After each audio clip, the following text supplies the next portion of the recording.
I'm now going to be answering the question, how effective is the combination of your main product and ancillary text?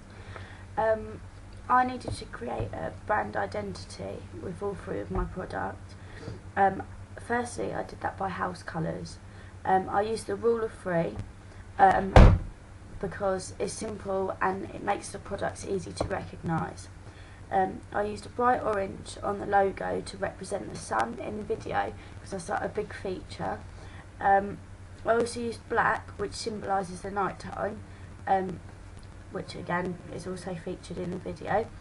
And then I used white, which is a natural colour, and I thought that could reflect on the natural lighting used in the video and the natural environment. I also used typography to create my brand identity. The font used in the logo is extravagant, it's brightly coloured, and it's really easy to notice.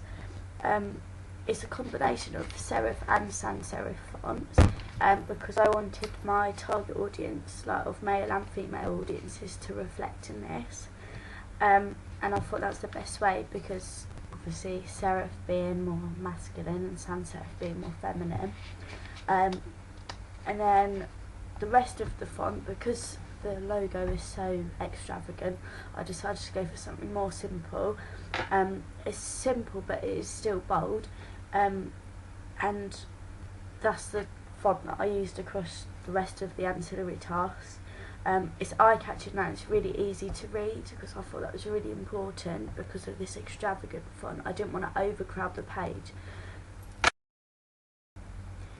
Images played a huge role on the effectiveness of the tasks, of all three tasks, because without exciting images it just wouldn't work.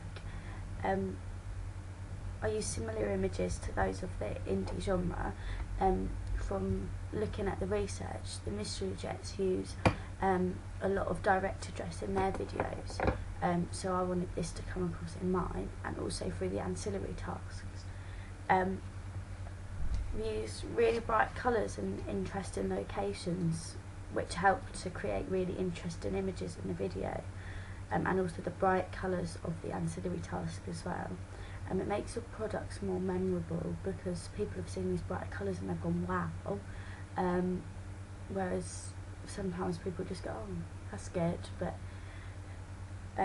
also I think our products would have been more effective if the images of the artists were taken when we went to the beach and when we went to the fairground, because I think we would have got more exciting images and it would have been easier to make a connection between the three products.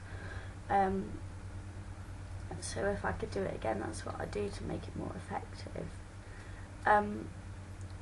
The layout of the ancillary tasks of the magazine advert and the CD cover are quite similar, so again that makes it really easy to distinguish. I've used an image on the magazine advert which is of a similar size to what a CD cover would be, but I didn't want to use the same image because I want people to see the different images and things that the band can actually do. To make them all similar, obviously I used the same fonts, and also I used the lights images around the edge of each one.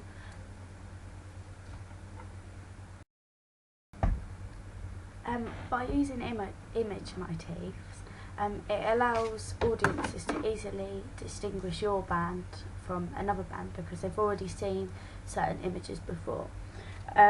Whereas in my video, the boys, there's quite a lot of shots where the boys are looking directly into the camera. This helps to build up a relationship with the audiences because they feel like the band is singing to them. I used a similar image of the artists on the magazine advert and the front of the CD cover, so that the audiences could easily recognise these images and also the band members because they've seen them before. Whereas if you made a video where your artist isn't featured a lot, there wouldn't be much point putting them on the front because the audiences wouldn't know what they look like anyway. as they're in direct address, the audiences automatically feel a connection and therefore are more likely to buy the product, because they feel as though they have this personal connection with the artist. Also, I've used lights as a way to create a star image motif, because obviously it's the album name. So I decided to represent it by addressing it directly and using obviously the coloured lights in the fairground and the light of the sun. And I wanted this to come across in the ancillary task, so the audiences could recognise it easily and make this connection. So I created my own lights image for both the ancillary tasks, and as you can see there is definitely a connection between the two of them, and the main linking point is the lights.